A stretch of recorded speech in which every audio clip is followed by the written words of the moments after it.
back to Still Color here. I'm Kevin with my alone review of new AJ Tracey album, Flu Game. AJ Tracey is a West London rapper that's been, in the game now for many years. He's released multiple of mixtapes as well. He's done multiple freestyles that have sort of gone super duper viral, and also is a good rapper. This is his second album, Flu Game, following up from his very successful first album that did quite well for him. And this is my alone review of what I actually think about Flu Game. So, long story short, I don't like Flu Game. I don't think it's a very good album. It's a very commercial album that takes in a loads of current popular sounds that is, that is quite, though you hear a lot in the radio, but then surprisingly towards the end of the album, it does sound like, old school, well, 2008, 2009, 50 Cent as well. And then it goes on to its garage section.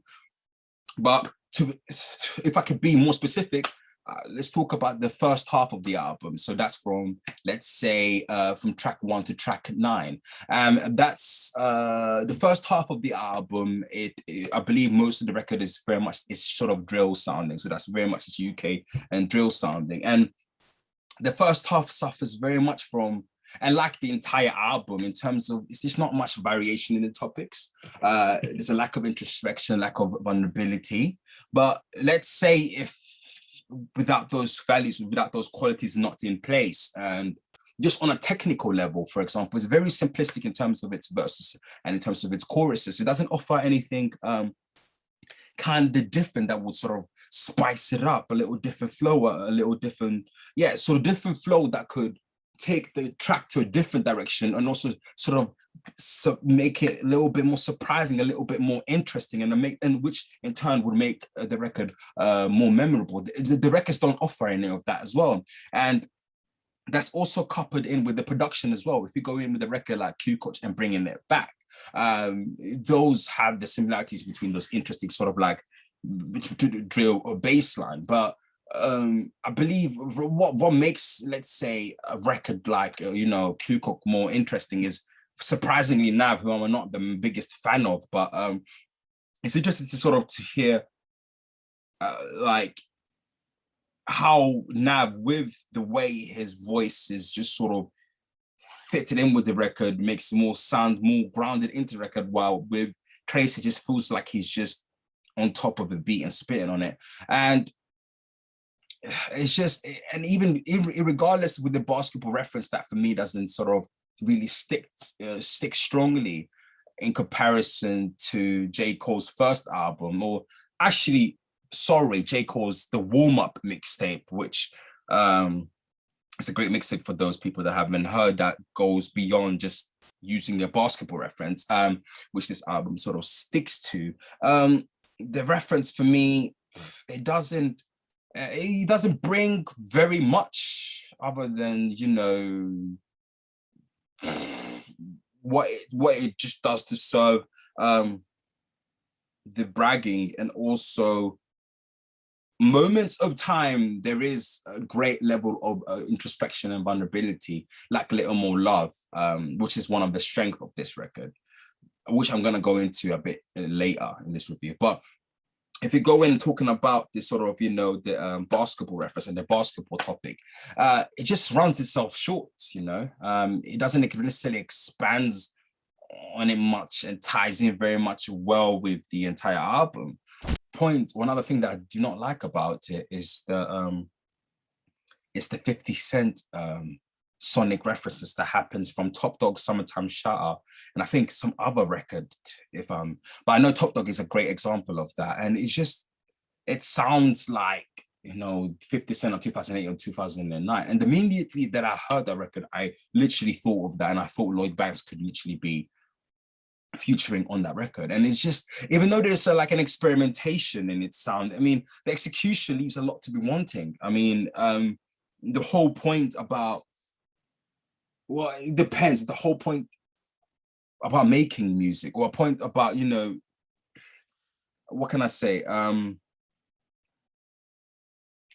be an influence, is to utilize that influence, but to stand out completely. And unfortunately, records like Top Dog and also other records from that bottom bit, so that's from record 10 to 14, I believe, where there's loads of 50 Cent references. It's just, yeah, you need that needs to sort of stand out and not to sound like another artist. Well, you know, from my own perspective, from my own opinion. But towards the end of the album, we got with Dinner Guest and West 10, and that's of course the garage influence as well that he was sort of known for, you know, on his first album. It did quite well for him as well. But more importantly, the record West 10. It's just not a great record. It's not bad. I prefer the record that he did initially, but it doesn't necessarily stand out as you know, a garage record that will stand tall with other garage record that came from that period of time. And even though it's like a temporary take, it's still not that amazing. So if we can go into the strength of the album, which is a record like Little More Love, what makes Little More Love brilliant, for example, is Jules' production, those beautiful guitar licks, those beautiful little horns that you know, Jules has been known for in a lot of his like Afrobeats records as well. It just sounds beautiful and spicy as well. And that's the only record that I really liked. Overall thoughts of this album, I don't think it's a very good album. I'll give it like a 5. That's the highest that I will give it to. It's professionally done in terms of the engineering, to be exact. But in terms of just the in terms of like introspection, vulnerability, in terms of even braggadocio, nothing standing out. In terms of line vulnerability, in terms of production, leaves a lot to be wanting. And I'm interested to sort of to see where AJ Tracey goes on from here, because the first album for me wasn't that great either, and this is the second one. And seeing as he is one of the 4 titans in the game, technically, if we go by his cell, I would love if in the future he does do maybe what